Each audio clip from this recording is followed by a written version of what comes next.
Hi everyone, I'm Christina from That Canadian Teacher. In today's episode, I'm going to go through 2 ways that you can review with your students in your Canadian history class. One of the activities is for the modern era, so 1945 to the present, and the other is more of a comprehensive overview of the course, so terms that we've looked at from the start of the course to our final days. But you can change them to either make it for just a unit aspect, or you could do it for, like I have, as a whole course idea. So there is some room for you to kind of create and adapt as you need and see fit for your personal classroom.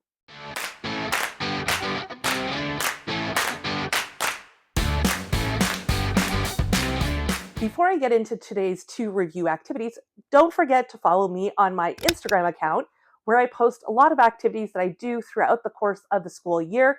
So if you're looking for the most up-to-date activities or ideas, that's where you're going to want to head to.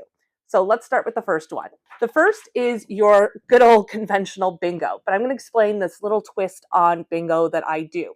So first, what you're going to do is you're going to provide your students with a list of the key terms that are applicable. So these are all the key terms throughout my course. I use this specifically as an end of school year review activity to just get them thinking about the terms that they might see on their final exam. So what you're going to have the students do is they're going to select the terms that they want to use. Now, there are 25 boxes, 24 if we subtract the free space. You're going to want to make sure that you have more than 25 terms present on your key terms list. So the students are going to select the 24 terms that they're most interested or have the most faith in or feel that they know the strongest. And they're going to place that onto the bingo card in any location. What I do is I tell the students that the first student to get one line going across, down, or diagonal will win a prize. Then I do a 2 lines, and then I do a full card. And usually we never have doubles up, and sometimes some students do make mistakes and actually have wrong terms listed. So now, what is the twist that I put onto this? So it's not as simple as you just calling out the terms here. It wouldn't be a good exam review if we just did that. Instead, what you want to do is you want to provide them with a question. So what I do is I have this pack of cards that I've created, and in there is every single word that is represented on the key terms sheet. The students are not going to receive the word. They're going to get only the question. They have to figure out what is the word that I'm referring to. So, for example, this first card, which is the term is the dew line, the question that I give them is, as a series of radar stations in the Arctic, this was meant to monitor Soviet activity during the Cold War. So a student who is preparing for their exam is going to have to know that that is the dew line. So then the student, if they have dew line on their card, they're going to cross that off and then hope that they get enough squares that they could potentially win that round. I'll give you another example of another card. We'll see if you can figure out what the answer is. So the question or the statement is, this package of proposed amendments to the Canadian Constitution was the first attempt to bring Quebec into the Constitution. Its failure was due to the filibuster initiated in the Manitoba legislature by Elijah Harper. Do you know what the answer is? Meech Lake Accord. So this is a good way for students to really understand, where do they have gaps in knowledge. If they mistakenly thought, let's say, that the Meech Lake Accord was the Charlottetown Accord or something else, they know that that's something that they need to review. So I love doing this on that last day when they're looking for that extra little support. And what I find is that you get to a full bingo card by about halfway through a 75-minute period. So it's a good, exercise, and doesn't take the whole period of a class. This next one also has cards, but this one, what you're going to do is you're going to give your students this whole stack of cards. So I give this to a group. I have 6 groups in my class, so I have 6 stacks like this.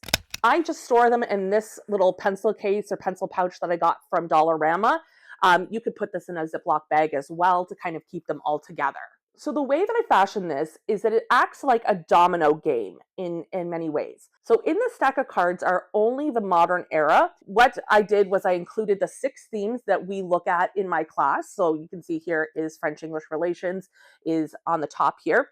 And the students have to make connections with French-English relations. So I'm going to show you how this works and what it could look like on a wider scale. Students really like this activity because it gets them thinking about what are these terms and how are these terms interconnected. There's also individuals represented in here. So how are the individuals connected to the various events throughout Canadian history? Let me show you what that would look like. So what the students might do is they might organize according to themes. So for French-English relations theme, they might go through all of the cards and locate any of the cards that look like they could go with French-English relations. Now, that's not how all students will do it, but it tends to be the most popular kind of route that they take.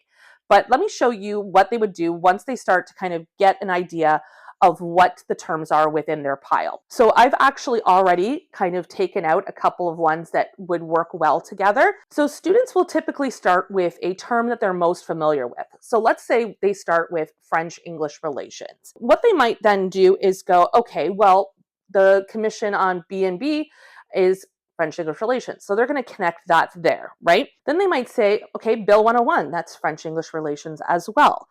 Official Languages Act, and on and on. Now, when they start getting to people, they might start to connect the people to the terms. So Pierre Trudeau, Official Languages Act. But you'll notice Just Society doesn't really fit as well with French-English relations, but it certainly fits with Pierre Trudeau. So they might connect Pierre Trudeau to Just Society. And then, of course, Just Society would connect with refugees. Okay, do you see what we're doing here? Or if we're talking about the Official Languages Act that was happening in Quebec, they might connect it to the province of Quebec, or they might connect it with the 3 wise men.